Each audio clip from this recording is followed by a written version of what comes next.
Pessoal, o Luffy nocauteou o Kizaru no capítulo passado, ele derrotou o Kizaru, isso foi confirmado, uma nova personagem apareceu, quem sabe não é a mãe do Luffy com informações e muito mais, sem contar que a raça do Kuma, os Vulcaners, sabe sobre Nika, e nós vamos analisar tudo isso agora. Fala galera, beleza? Cássio na área, está começando mais um vídeo do nosso canal e o capítulo 1095 já chegou com tudo, com muitas informações sobre a raça do Kuma, sobre no caso o pai dele ensinar a dança do Nika para ele junto com a música. Também temos uma nova personagem do exército revolucionário que pode ser do futuro, aparecendo que pode ser a mãe do Luffy e muito mais, sem contar que o Luffy nocauteou o Kizaru, então nós vamos ver tudo isso agora. Mas antes do vídeo continuar, se inscreve no canal, compartilha, pois isso ajuda demais a gente. O capítulo começa com os marinheiros indo ajudar o Saturn, já que ele tomou uma espadada no peito da Bonnie. Porém, nós vemos ele pegando, usando um golpe na Bonnie. Ele usa um golpe na Bonnie, e ela fica tipo paralisada, ela toma um golpe, vai para trás, ele agarra ela e segura. Nisso, o Sanji vai salvá-la, e ele usa o mesmo golpe no Sanji. O Sanji toma o golpe, fica parado assim e cai no chão e gospe um pouco de sangue. Nós não sabemos se esse é um golpe próprio da fruta do Saturn ou se é uma espécie de hack que ele está usando com um ban ali, porque a gente sabe que o hack tem vários níveis ali, como o hack do armamento, observação e hack do rei, mas também tinha o hack reforçado que você passa para outra coisa e explode dentro para fora, como o Luffy aprendeu em um ano. Então pode ser uma espécie de hack um pouco mais avançado usado pelo Saturn ali. E aí vemos o Saturn tirando a espada de dentro dele e vemos que o sangue desaparece, como se não tivesse sofrido nada. E então mostra o Kizaru caído no chão e o Kizaru pede desculpa pro Saturn. Me desculpe, Saturn, eu não consegui completar a minha missão. E o Kizaru fala, você não correspondeu às expectativas ali. A gente vê o Kizaru caído, nocauteado no chão, quase inconsciente. O Kizaru tá falando, mas tá caído no chão, despencado. E não foi só de exaustão, não. Foi porque ele apanhou do Luffy. Aquele golpe do Luffy lá foi o suficiente para deitar o Kizaru na pancada. Então o Luffy sim derrotou um almirante, tá certo? O Luffy caiu de exaustão, mas ele deitou o Kizaru com um soco ali. Ele bateu bastante no Kizaru e aquele murro foi o suficiente para fazer o Kizaru cair no chão. Lógico, o Kizaru deve se levantar e a batalha continuar, mas até o presente momento o Luffy tá levando a melhor, mesmo que ele caiu por exaustão do modo Nika. Lembrando que tem o robô ancestral chegando ainda, que vai dar um pau no Saturn pelo jeito. Lembrando que o robô despertou, o robô ancestral despertou pelos barulhos do tambor da libertação do coração do Nika. E isso vai ser muito importante nesse capítulo, já aguarda. E então, vemos o Luffy caído no chão, eu choro de rir dessa cara do Luffy, velho, a cara que ele faz quando tá nesse modo. Vemos ele caindo no chão e o Saturn tenta pisar pra matar ele. E o Frank pega e dá um murro no Luffy pra mandar ele pra longe, lógico, pra ele não ser pisado, e agarra ele com a sua mão. Vemos no caso agora o Saturn tentando espremer a Bonnie, tentando matá-la. E o Vegapunk fala, não faça isso, ela é só uma pequena garota, de novo reforçando que ela é uma criança. De novo reforçando que essa não é a verdadeira identidade da Bonnie.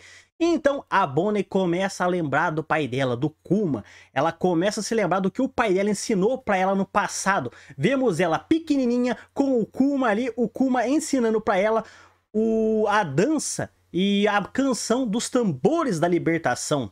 Começa tudum, tudum, tudum, tudum. O Kuma dançando, ensinando para Bonnie a dança, a canção de Nika, o deus do sol, o tambor da libertação, que foi ensinado para ele quando era pequeno. E aí temos um pequeno flashback voltando 47 anos atrás, no passado, aonde vemos uma pessoa da raça dos Vulcaners, que é finalmente revelada a raça do Kuma, uma pessoa das raças dos Vulcaners. O Vulcaner é uma raça que tem o sangue dos gigantes correndo em suas veias. Por isso eles são grandes, são gigantes, assim. Eles não são gigantes como um gigante, mas são maiores que uma pessoa comum e são muito fortes. Ele tem as forças do gigante. Então, vemos o pai do Kuma, um Vulcaner, com a mãe do Kuma, que é uma humana comum, e tiveram ele. Só que o exame de DNA, o exame de sangue do Kuma, vazou o governo mundial e chegou até os Tenryubitos. Então eles foram sequestrados como escravos, porque os Bulkaner são muito fortes. Eles valem muito mais que um escravo comum por causa de sua grande força, de ter o sangue dos gigantes correndo em suas veias. Vemos a mãe do Kuma tentando deixar ele feliz no meio daquela situação toda, e o pai do Kuma muito machucado, coitado. Apanhou demais dos Tenryubitos. Vemos o Kuma criança, todo judiado assim também em certo ponto, apanhando dos Tenryubitos, carregando caixa, fazendo serviço escravo realmente, serviço pesado para uma criança. E então o pai do Kuma chega e começa a conversar com ele. Diz que a mãe dele está no céu, que ela morreu, parece que ela foi morta pelos Tenryubitos. E o Kuma começa a chorar, fala: eu quero me tornar o guerreiro da libertação para salvar você, para salvar todo mundo. O Kuma quer se tornar o guerreiro da libertação, porque ele não conseguiu salvar a mãe dele, ele quer salvar o pai, ele quer salvar a vida dele, ele quer salvar todo mundo que tá ali. Ele queria se tornar Nika, o guerreiro da libertação. E aí então o pai dele de novo conta a história de Nika, o Deus Sol, para ele, o guerreiro da libertação. O pai do Kuma foi quem ensinou para ele sobre Nika, o guerreiro da libertação, ensina o Kuma a dançar a dança do Nika e a cantar a música de novo, tudum, tudum, tudum, tudum. De novo, esse episódio, esse capítulo do mangá, é isso que eu quero falar para vocês. Ele reflete, bate muito nesse ponto, a dança de Nika, a música dos tambores da libertação de Nika. E foi isso que está acontecendo em Egghead. No caso, o coração do Luffy, o batimento cardíaco de Nika, foi o que despertou o robô ancestral, que fez ele acordar. E nós vimos o Kuma no flashback ensinando a Bonnie. A gente acabou de ver aqui no capítulo, o Kuma grande, a Bonnie pequenininha, ensinando o barulho, a música dos tambores da libertação, a dança.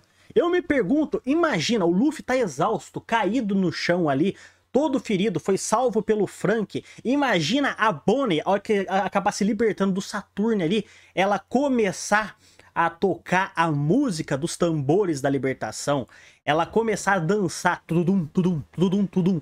E então os batimentos do Luffy vai voltando ao normal. Bonnie sabe essa música, o Kuma pode aparecer ali para salvá-la, eu não descarto essa possibilidade, se sacrificando para salvar a filha dele, rompendo o elo da corrente. Como eu já disse, o pai do Kuma sofreu, a mãe do Kuma sofreu, o Kuma sofreu. Ele não quer que a filha dele sofra o que ele e a família dele já sofreram, então ele pode se sacrificar junto com o robô ancestral. E então, depois que o pai do Kuma ensinou para ele a dança e a música do Nika, o pai do Kuma, no caso, é morto por um Tenryubito, pois estava fazendo muito barulho, e isso tudo revoltou o Kuma. E então, acabando o flashback de 47 anos atrás, voltamos um pouco mais à frente, 38 anos atrás.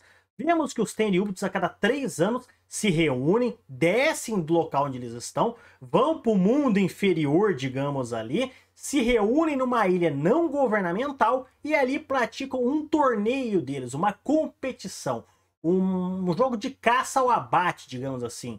O que é exatamente isso? Eles pegam os escravos, os mais preguiçosos, problemáticos e tudo mais, reúnem nessa ilha não governamental, junto com o pessoal que já mora nessa ilha e começa a caçá-los como se fossem animais.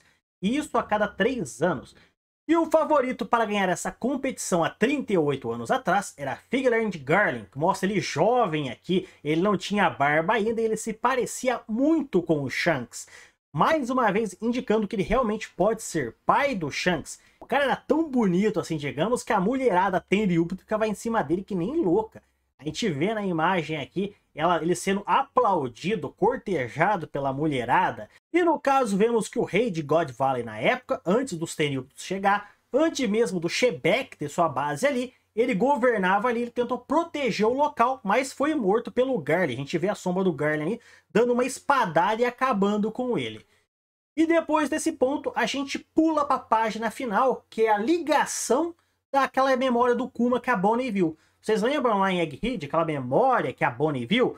É exatamente esse pedaço aqui. Porque o Kuma tentou fugir, ele foi capturado, apanhou e está sendo arrastado de volta para onde vai ser a competição. Exatamente o que a Bonnie tinha visto. E agora vemos uma parte que não tinha sido revelado antes no flashback do Kuma para a gente. Vemos Ivankov jovem, junto com sua irmã Dini, que no caso tentam salvar o Kuma, aparecem ali, Ivankov vem fazendo a posição de batalha dela, ela pergunta pro Kuma, eu quero viver, e você? Dando uma escolha pro Kuma de que ela quer viver e ela vai lutar por isso. E você? Ela pergunta o que ele quer. E com certeza o Kuma diz que quer viver.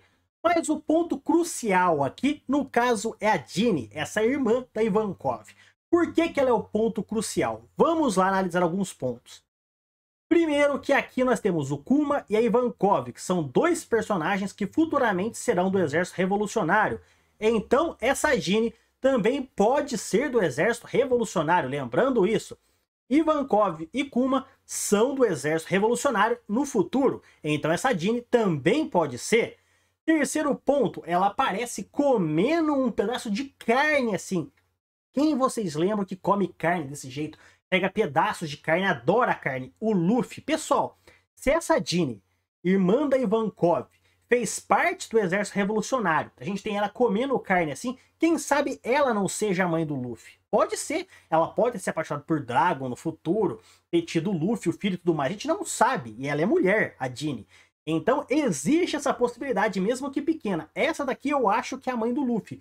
Se formos ter alguma noção da mãe do Luffy, pode ser agora. Oda disse que a mãe do Luffy não seria relevante para a história. Ele falou uma vez que ele não tinha pretensão de mostrar ela. Mas quem sabe realmente não seja? Quem sabe o Oda não mudou de ideia? Existe essa possibilidade agora.